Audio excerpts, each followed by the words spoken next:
સુરતની એલએનજી કંપનીમાંથી ₹5 કરોડથી વધુના મુદ્દામાલની ચોરી કરનાર આરોપીની આખરે ધરપકડ કરી લેવામાં આવી છે। સુરતના હજીરા એલએનજી યાર્ડમાંથી ₹5.87 કરોડ ચોરીના કેસમાં પોલીસે કાવડ યાત્રીઓ બની યુપીથી એક અને ઉત્તરાખંડથી બીજા આરોપીની ધરપકડ કરી છે।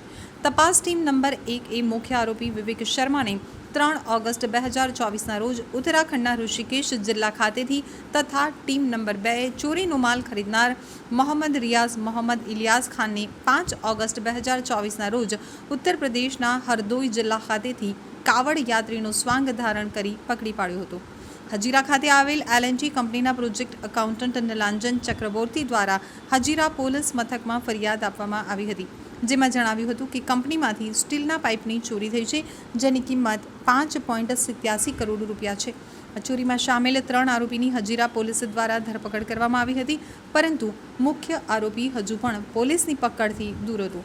પોલીસને બાતમી મળી હતી કે આ ચોરીના બનાવમાં સામેલ સૂત્રધાર ઉત્તરાખંડ અને ઉત્તર પ્રદેશમાં છે। આરોપીઓની ધરપકડ કરવા માટે હજીરા પોલીસ સ્ટેશનના પોલીસ કર્મીઓની 2 અલગ અલગ ટીમો બનાવી તપાસ અર્થે ઉત્તર પ્રદેશ તથા ઉત્તરાખંડ ખાતે મોકલવામાં આવી હતી। બંને આરોપીઓ પર વોચ રાખવા માટે હજીરા પોલીસ મથકના કર્મચારીઓ કાવડ યાત્રી બન્યા હતા, કારણ કે આ બંને આરોપી જે જગ્યાએ છુપાયેલા હતા ત્યાં વોચ રાખતી વખતે તેઓ તેમની નજરમાં આવી શકતા હતા, અને આ બંને આરોપી જે જગ્યાએ રોકાયા હતા ત્યાંથી કાવડ યાત્રીઓ પસાર થતા હતા, જેથી પોલીસની બંને ટીમને લાગ્યું કે કાવડ યાત્રી બની અને આ બંને આરોપીઓ ઉપર વોચ રાખી શકાય અને તેમને કોઈ શંકા પણ નહીં જાય। તો હજીરા પોલીસે હજીરા વિસ્તાર ખાતે આવેલા એલએનજી કંપનીના સ્ટેનલેસ સ્ટીલના પાઇપ ચોરી કરતા હોવાનું કૌભાંડ ઝડપી પાડ્યું હતું।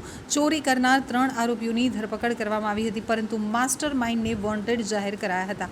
આ ટોળકીએ એલએનજીથી 5 ડિસેમ્બર 2023થી લઈ 6 જૂન 2024 દરમિયાન હજીરા એલએનજી કંપનીના SFUC યાર્ડમાં રાખવામાં આવેલા 300 NBના એસએસની પાઇપ 99 તથા 400 NBના એસએસની પાઇપ કુલ 1072ની ચોરી કરી હતી, જેની કુલ કિંમત ₹5.87 કરોડ હતી, જેમાં પોલીસે અગાઉ અશોક પટણી નુરલ્લા ખાનની ધરપકડ કરી હતી।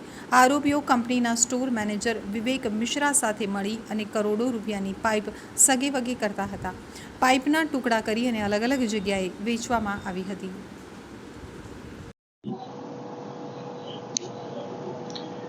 ગત તારીખ 27/7/2024ના રોજ હજીરા પોલીસ સ્ટેશન ખાતે એક ચોરીનો ગુનો દાખલ કરવામાં આવ્યો હતો, જેમાં એલએનટી કંપનીમાંથી સ્ટેનલેસ સ્ટીલના પાઇપ ચોરી થયા હતા।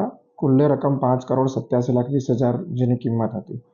આ ગુનામાં હજીરા પોલીસ સ્ટેશનના પોલીસની અમારે 2 ટીમો બનાવી નાસ્તા ફરતા ગુનેગારોને પકડવા માટે મોકલી હતી, જેમાં મોહમ્મદ રિયાઝ કે જે માલ ખરીદનાર છે તે જેને જિલ્લા હરદોઈ ઉત્તર પ્રદેશ ખાતેથી હજીરા પોલીસની ટીમે કાવડિયાઓનો સ્વાંગ ધરીને તેના ગામે જઈને તેને પકડી પાડેલ છે, તેમજ વિવેક શર્મા કે જે આ કેસનો મુખ્ય આરોપી છે તેને ઉત્તરાખંડ ખાતેથી પકડી પાડવામાં આવેલ છે।